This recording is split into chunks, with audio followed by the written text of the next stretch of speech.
እነማን ናቸው? ምንድን ነው የተፈጠረው? ናታን እነማን ናቸው? የአርጁን ጓደኛ ነው አባዬ። ከዛ ኤቢሌ ጥቃት ሊያደርሱ ሲሉ እሷ ደግሞ በዱላ መታችሁ ነው ወደቀ። አይ እማዬ እኔን አልገደልኩትም፣ ናታን የገደለው። እኔ አልመታሁትም አባዬ፣ ናታን የገደለው የሆነ ነገር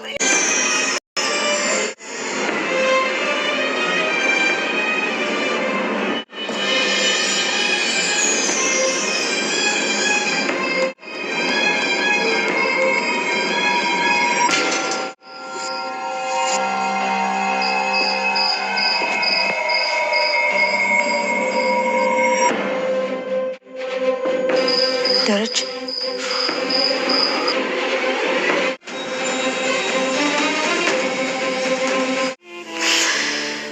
ወይ ዘንድሮ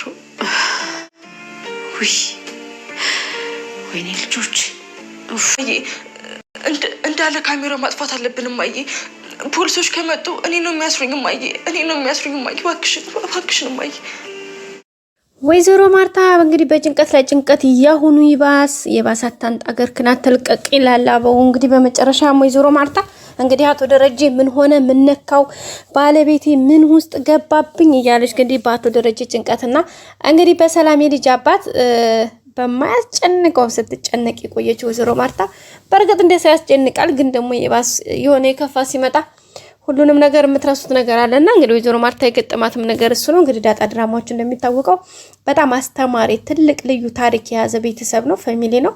በጣም ሁሉንም ነገር ያቀናጅ አባት፣ እናት፣ እህት፣ ወንድም፣ ፍቅረኛ ማለት መጠፋፋት፣ መዋደድ፣ መፋቀርን በቃ ሰው ለሰው መከባበርን፣ ሰራተኛ፣ አሰሪ በቃ ጀስት በቃ ክፋትን፣ ደግነትን፣ መልካምነትን፣ ለሰው ጥሩ ሐሳቢ ለሰው መጥፎ ሐሳቢ በብዙ ቻሌንጆችን የምናይበት የመፈቀርን አፍቅሮ ማጣትን በቃ ብዙ አይነት ቻሌንጆችን የምናይበት ድራማ ነው። እንግዲህ ሁላችንም አሁን ላይ በጣም ተወዳጁ ዳጣ ድራማ ሁላችንም እንግዲህ እየተማርንበት እየተዝናናንበት ከሳቆ ባሻገር ብዙ ነገሮችን ቁም ነገር የያዘ ነው። አባትነትን እንደ አቶ ደረጀ፣ እናትነትን እንደ ወይዘሮ ማርታ እንግዲህ አጠቃላይ ቤተሰብ የደሬ ቤተሰብ እንግዲህ እንደ ጎረቤት እንደ በቃ ሁሉንም ነገር እንደ ሃይማኖት ሁሉንም ነገር አጠቃሎ የያዘ ዳጣ ድራማ እንግዲህ ብዙ ነገር እየተማርንበት ያለ ድራማ ነው። እንግዲህ ሁላችንም ብዙ ነገሮችን እያየን ነው። እንግዲህ በትንሹ አቶ ደረጀ እንግዲህ ከዳጣን ከወለዳት ጀምሮ ጥሏት የተነበረችው ልጅ አድጋ በራሷ ጊዜ ፈልገው ስትመጣ በጣም ከባድ ቻሌንጅ ነበረው። ማለት ያልጠበቀው ነገር ስለነበረ አቶ ደረጀ በጣም ነበር የከበደው፣ በጣም ነበር የተደናገጠው፣ በጣም ከሚባለው በላይ ነበር እንግዲህ በጣም ትልቁ ችግር ውስጥ የገባው። ሆኖም ግን ያው ሁሉንም ነገር እንግዲህ በትዕግስት ለማለፍ ሞክሯል።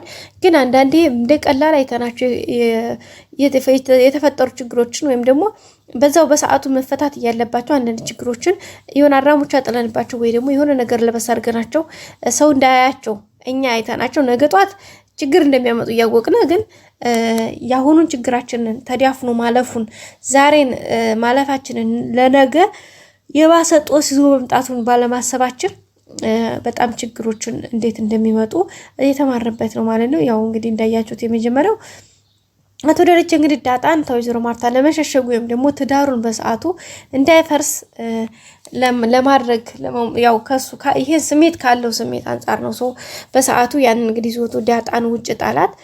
ዳጣ ቤተክርስቲያን በር ላይ ተጣለች። እንግዲህ ሰላምም ልጇን እንግዲህ ወልዳ ሳታቅፋት እንግዲህ ባራስ በደሟ ልጇን ተጣሉባት። ልጅቷም እዛ ታገኝታ እንግዲህ ያው አደገች። እንዳደጉ ልጆች አድጋ ጎዳና አድጋ በመጨረሻ አባቷን ፈልጋ መጣች። ስትመጣም እንግዲህ አቶ ደረጀ በጣም ነው የደነገጠው። ምክንያቱም ይሄ ነገር የእውኑ ቀርቶ በህልሙ ራሱ በደንብ አስቦት የማያውቅ ታሪክ ሲመጣበት በጣም ነው የደነገጠው። በቃ ከሚባለው በላይ ማለት ነው ቤተሰቦቻችን። በመጨረሻ ግን ምንድነው ያደረገው? ያው ነገርዮሹ ይበዝህ እንትን እንዳለ አሁን ደግሞ ልጁን ግዴታ ወዳ ስትመጣ ወይም ደግሞ አድጋ ለዚህ በታ አባቴ ብላ ስትመጣ አባት ምንሽም አይመልሳትም። ምክንያቱም ህሌና ነው ከሁሉም በላይ ዳኛው የሰው ልጅና ህሌናው በቃ ልጁ እንደሆነች አካሉ እንደሆነች ምናምኑ በቃ ብዙ ነገሩ አውቋል፣ ገብቶታል። ሰው በመጨረሻም እንግዲህ ያለውን ነገር ለማስተካከል ሞከራቶ ደረጀ ግን አልተቻለም። ብዙ ነገሮችን ሞከረ ግን አልቻለም።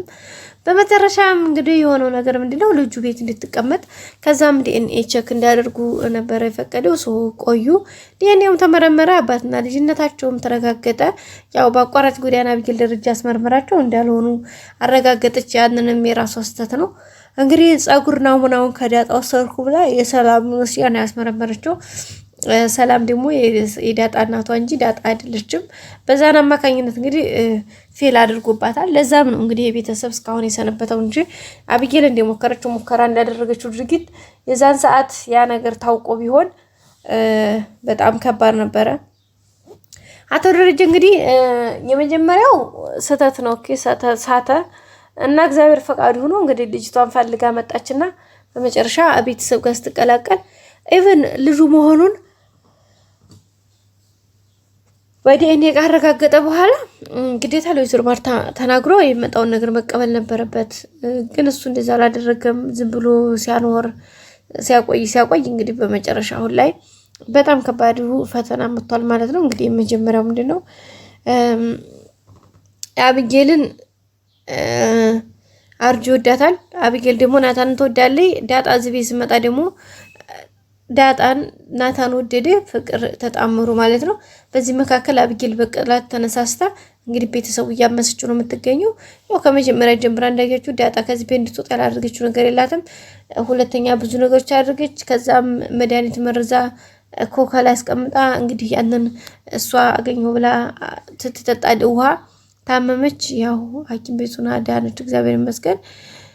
ግን ያው በጣም ከባድ ነው። አሁንም እንዲህ በቀላል የምናወራው ነገር አይደለም። ግን ይሄንንም እንደሚያልፉት ተስፋ እናደርጋለን። መጨረሻ እንግዲህ አቢጌል ደረጀ ብላ እንግዲህ ይሄው ጎረምሳ የሰው ገላ ቤታቸው ገላ እንግዲህ ለበህግ ተላልፈው ተሰጥተዋል።